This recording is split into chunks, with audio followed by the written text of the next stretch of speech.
ವಿಶ್ವವಿಖ್ಯಾತ ಮೈಸೂರು ದಸರಾ ಮಹೋತ್ಸವ 2026 ಗಜಪಯಣಕ್ಕೆ ಸಚಿವ ಡಾಕ್ಟರ್ ಯತೀಂದ್ರ ಅದ್ದೂರಿ ಚಾಲನೆಯನ್ನು ಕೊಟ್ಟಿದ್ದಾರೆ. ದಸರಾ ಗಜಪಡೆಗೆ ಪೂಜೆಯನ್ನು ಸಲ್ಲಿಸಿ ಕಾರ್ಯಕ್ರಮವನ್ನು ಉದ್ಘಾಟನೆ ಮಾಡಿದ್ರು. ಈ ಬಾರಿಯ ದಸರಾ ಮಹೋತ್ಸವವನ್ನು ಅದ್ದೂರಿಯಾಗಿ ನಡೆಸೋಕೆ ಸರ್ಕಾರ ಎಲ್ಲ ತಯಾರಿಯನ್ನ ಮಾಡಿಕೊಂಡಿದೆ. ಗಜಪಯಣಕ್ಕೆ ಸಚಿವ ಡಾಕ್ಟರ್ ಯತೀಂದ್ರ ಚಾಲನೆಯನ್ನು ಕೊಟ್ಟರು. 6 ಬಾರಿ ಅಂಬಾರಿ ಹೊತ್ತ ಅಭಿಮನ್ಯುಗೆ ಅದ್ದೂರಿ ಬೀಳ್ಕೊಡುಗೆ ಕೊಡಲಾಗಿದೆ. 25 ವರ್ಷಗಳಿಂದ ದಸರಾದಲ್ಲಿ ಅಭಿಮನ್ಯು ಆನೆ ಭಾಗಿಯಾಗ್ತಾ ಇತ್ತು. ಈ ಬಾರಿ ಅಂಬಾರಿ ಹೊರುವ ಆನೆ ಇನ್ನೂ ಕೂಡ ಆಯ್ಕೆ ಮಾಡಿಲ್ಲ. 2026ರ ದಸರಾ ಮಹೋತ್ಸವಕ್ಕೆ ಈಗಿನಿಂದಲೇ ಸಿದ್ಧತೆಯನ್ನ ಮಾಡಿಕೊಳ್ಳಲಾಗ್ತಾ ಇದೆ. ನೋಡ್ತಾ ಇರಬಹುದು, ಗಜಪಯಣಕ್ಕೆ ಸಚಿವ ಡಾಕ್ಟರ್ ಯತೀಂದ್ರ ಸಿದ್ದರಾಮಯ್ಯ ಚಾಲನೆಯನ್ನು ಕೊಟ್ಟರು ಅರಮನೆ ಮುಂಭಾಗದಲ್ಲಿ. ಇನ್ನೊಂದು ಕಡೆಯಲ್ಲಿ ಆನೆಗಳಿಗೆ ಸ್ವಾಗತವನ್ನ ಕೋರಲಾಯಿತು. ಹಾಗೆಯೇ ಅಭಿಮನ್ಯು ಆನೆ ಇಷ್ಟು ವರ್ಷಗಳ ಕಾಲ ಅಂಬಾರಿಯನ್ನು ಹೊತ್ತು ರಾಜಗಾಂಭೀರ್ಯದಿಂದ ನಡೆದ ಅಭಿಮನ್ಯು ಆನೆಗೆ ಬೀಳ್ಕೊಡುಗೆಯನ್ನು ಕೊಡಲಾಗಿದೆ. 25 ವರ್ಷಗಳಿಂದ ಅಭಿಮನ್ಯು ದಸರಾದಲ್ಲಿ ಭಾಗಿಯಾಗ್ತಾ ಇದ್ದ ಆನೆ. ಈ ಬಾರಿ ಅಂಬಾರಿ ಹೊರುವ ಆನೆ ಯಾವುದು ಅಂತೇಳಿ ಇನ್ನೂ ಆಯ್ಕೆ ಆಗಿಲ್ಲ.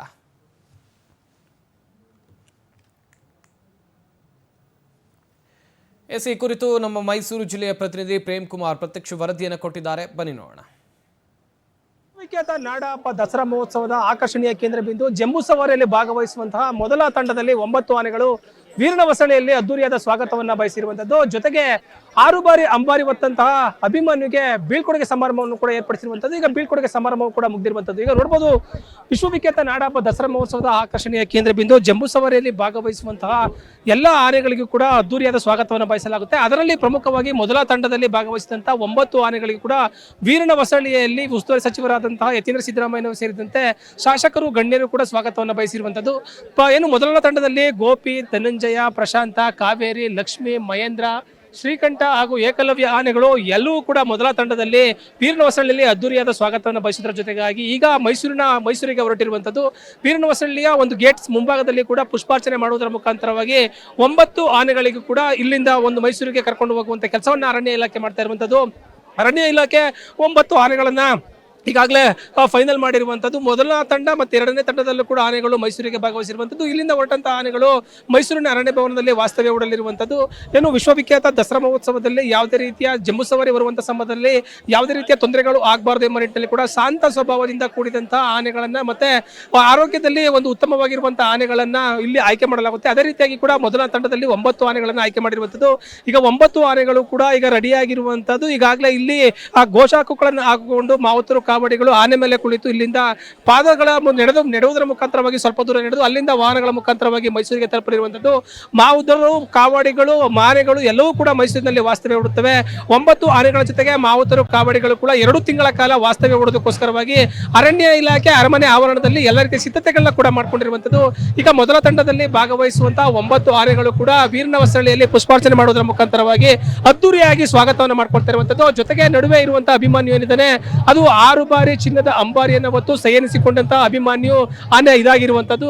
ಅಲ್ಲಿ ವಸಂತ ಏನಿದ್ದಾರೆ ಇದು 6 ಬಾರಿ ಅಂಬಾರಿ ಬರುವಂತ ಸಂದರ್ಭದಲ್ಲೂ ಕೂಡ ಯಾವುದೇ ರೀತಿಯ ತೊಂದರೆಗಳಾಗಿಲ್ಲ. ಯಾವುದೇ ರೀತಿಯ ಮಧ್ಯದಲ್ಲಿ ನಡುವೆ ಕೂಡ ಯಾವುದೇ ರೀತಿಯಲ್ಲಿ ಕೂಡ ನಿಂತಿಲ್ಲ. ಹಂಗಾಗಿ 6 ಬಾರಿ ಕೂಡ ದಸರಾದಲ್ಲಿ ಭಾಗವಹಿಸುವಂತ ಸಂದರ್ಭದಲ್ಲಿ ಕೂಡ ಯಾವುದೇ ತೊಂದರೆಗಳ ಆಗದಂತ ರೀತಿಯಲ್ಲಿ ನಿರಲ್ಗಾರವಾಗಿ ಕೂಡ ಅಭಿಮನ್ಯು ಚಿನ್ನದ ಅಂಬಾರಿಯನ್ನು ಹೊತ್ತು ಸಯನಿಸಿಕೊಂಡಿರುವಂತದ್ದು. ಅದಕ್ಕೆ ಇಂದು ಕೂಡ ಅವರಿಗೆ ಅದ್ದೂರಿಯಾದ ಬೀಳ್ಕೊಡುಗೆ ಸಮಾರಂಭವನ್ನು ಕೂಡ ಏರ್ಪಡಿಸಿದ್ದು ಅದ್ದೂರಿಯಾಗಿ ಬೀಳ್ಕೊಡುಗೆಯನ್ನು ಕೊಟ್ಟಿರುವಂತದ್ದು.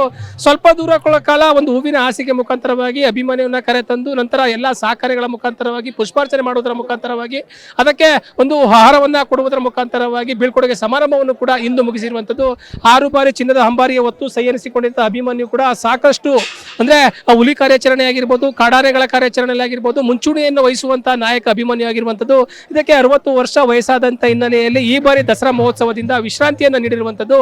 ಜೊತೆಗೆ ಈ ಬಾರಿ ದಸರಾದಲ್ಲಿ ಚಿನ್ನದ ಅಂಬಾರಿಯನ್ನು ಬರುವಂತಹ ಆನೆಗಳು ಕೂಡ ಸಾಕಷ್ಟು ಪೈಪೋಟಿ ಶುರುವಾಗಿರುವಂತದ್ದು. ಆನೆಗಳನ್ನ ಎಲ್ಲ ರೀತಿಯಲ್ಲೂ ಕೂಡ ಆರೋಗ್ಯ ಆಗಿರ್ಬೋದು, ತೂಕದಲ್ಲಾಗಿರ್ಬೋದು ಎಲ್ಲ ರೀತಿಯಲ್ಲಿ ಕೂಡ ಪರಿಶೀಲನೆ ಮಾಡಿ ನಂತರ ಅದನ್ನ ಅರಮನೆ ಆವರಣದಲ್ಲಿ ಫೈನಲ್ ಮಾಡುವಂತ ಸಾಧ್ಯತೆಗಳು ಇರುವಂತದ್ದು. ಈಗ 6 ಬಾರಿ ಚಿನ್ನದ ಅಂಬಾರಿಯನ್ನು ಹೊತ್ತು ಸಯನಿಸಿಕೊಂಡಂತಹ ಅಭಿಮನ್ಯುವಿಗೆ ಬೀಳ್ಕೊಡುಗೆ ಸಮಾರಂಭವೂ ಕೂಡ ನಡೆದಿರುವಂತದ್ದು. ಪ್ರಮುಖವಾಗಿ ಇಲ್ಲಿ ವಿಶ್ವವಿಖ್ಯಾತ ದಸರಾ ಮಹೋತ್ಸವದಲ್ಲಿ ಭಾಗವಹಿಸುವಂತಹ ಮೊದಲ ತಂಡದಲ್ಲಿ ಅರಮನೆಗಳ ಆವರಣಕ್ಕೆ ಬರಮಾಡಿಕೊಳ್ಳುವಂತಹ 9 ಆನೆಗಳಿಗೆ ಕೂಡ ಪುಷ್ಪಾರ್ಚನೆ ಮಾಡುವುದರ ಮುಖಾಂತರವಾಗಿ ವೀರನ ವಸಳಿ ಅಂಬಾರಿಯಲ್ಲಿ ಪುಷ್ಪಾರ್ಚನೆ ಮಾಡೋಕೆ ಸ್ವಾಗತವನ್ನ ಬಯಸಿದ್ರೆ 6 ಬಾರಿ ಚಿನ್ನದ ಅಂಬಾರಿಯನ್ನು ಹೊತ್ತು ಸೈನಿಸಿಕೊಂಡಂತ ಅಭಿಮಾನಿಗೂ ಕೂಡ ಬೀಳ್ಕೊಡುಗೆಯನ್ನ ಸಮಾರಂಭವನ್ನು ಕೂಡ ಮಾಡಿರುವಂತದ್ದು. ಕ್ಯಾಮರಾ ಪರ್ಸನ್ ಹರಿ ಜೊತೆ ಪ್ರೇಮ್, ಮೈಸೂರು.